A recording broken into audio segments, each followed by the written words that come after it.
Hey everybody, my name is Carrie and this is my presentation for week 12.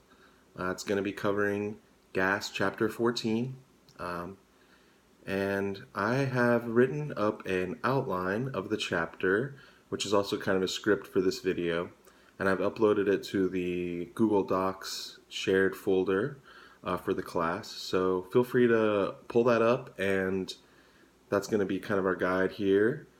So you might want to look at it as I'm going through the video or later. I'm also going to try to give some examples of how to use these concepts in the classroom throughout my presentation, and feel free to give your own examples in the discussion for this week, and of course any other questions or comments are encouraged.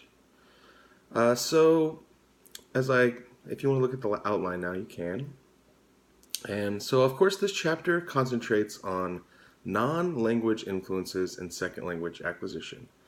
And the way I've broken up the chapter is have one section on research traditions in second language acquisition as far as outside non-language influences are concerned. And then I've kind of made four sections for the four main factors that chapter gives as far as I figured they were organized. So there's going to be about 5 parts to this presentation.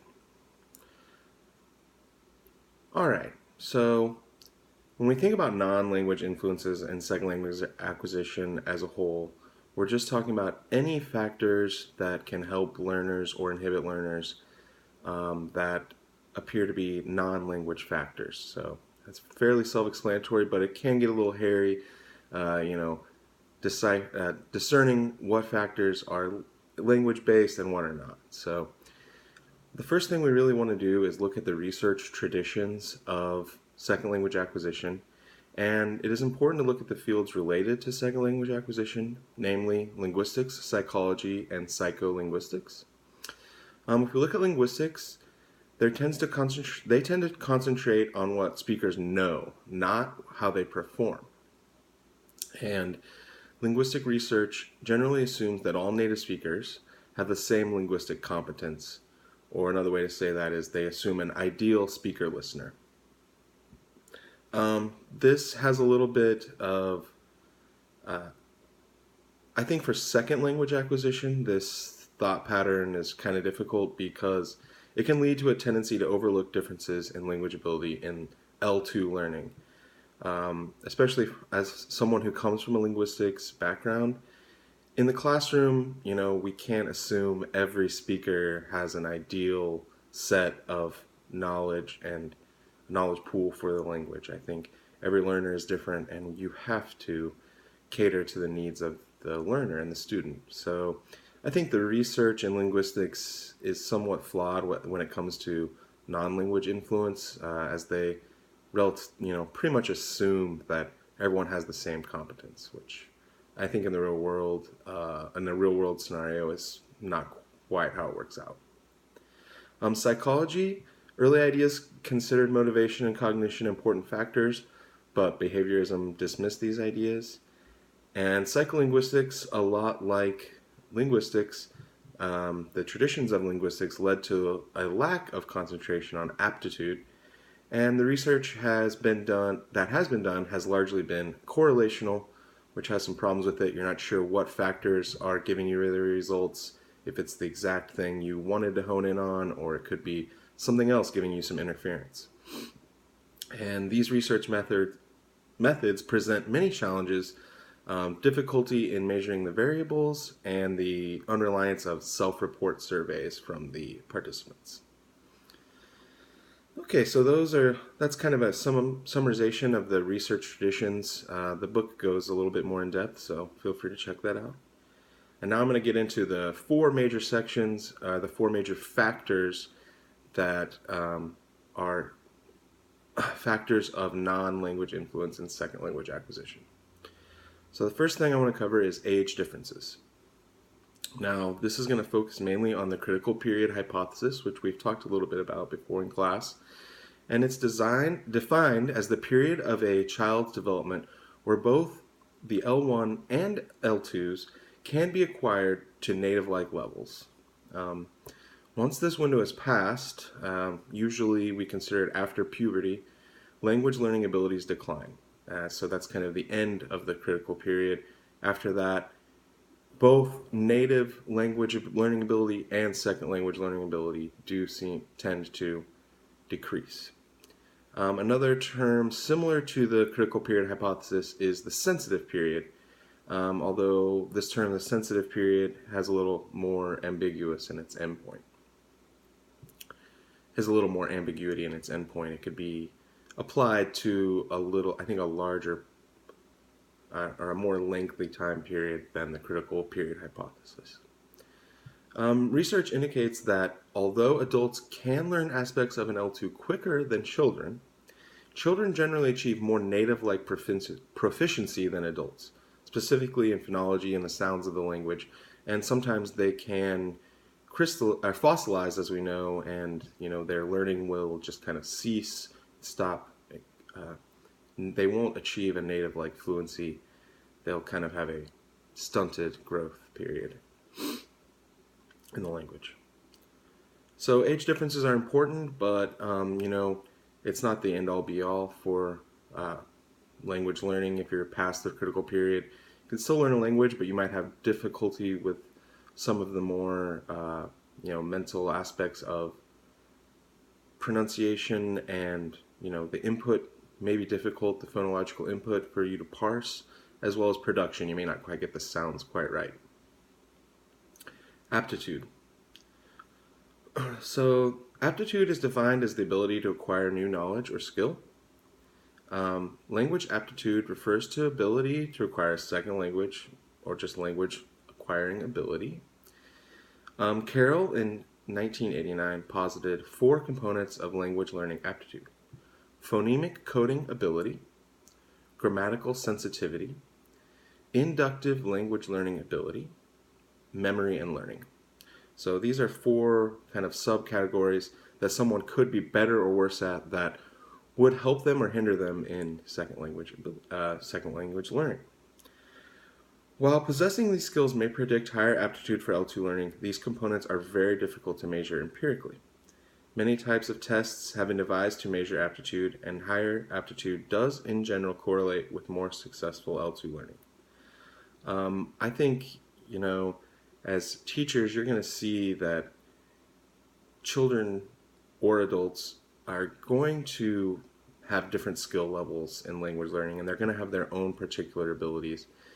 And the book, talks a lot about how, these abilities you may be really good at one and not so good at the other 3, and still be able to use that one ability to your advantage to become a successful language learner. So these aren't the end-all be-all, but it's important to, identify these in our students and try to play to their skill set as best as you can. And, the aptitude of a student is really going to be important in how much time you have to spend with that student. Perhaps you'll have to use some scaffolding if their aptitude isn't high in a certain area. So, and of course, working memory has been another term used to describe aptitude, and may have a major influence on L2 acquisition. So our working memory. Moving on from aptitude, we have motivation. Numerous studies have shown that strong statistical evidence indicating motivation as a major factor in L2 learning success. Gardner in 1985 posited 4 aspects of L2 motivation: a goal, effortful behavior, desire to attain the goal, and a favorable attitude toward the activity. Achievement is derived from different types of motivation. Integrative motivation. This is dependent on the attitude toward the speaker of the target language, towards speakers of the target language. Aptitude, which we already discussed. Instrumental motivation refers to a practical goal such as getting a job or living up to an inspiring instructor's expectations. So those are different types of motivation that could come into play.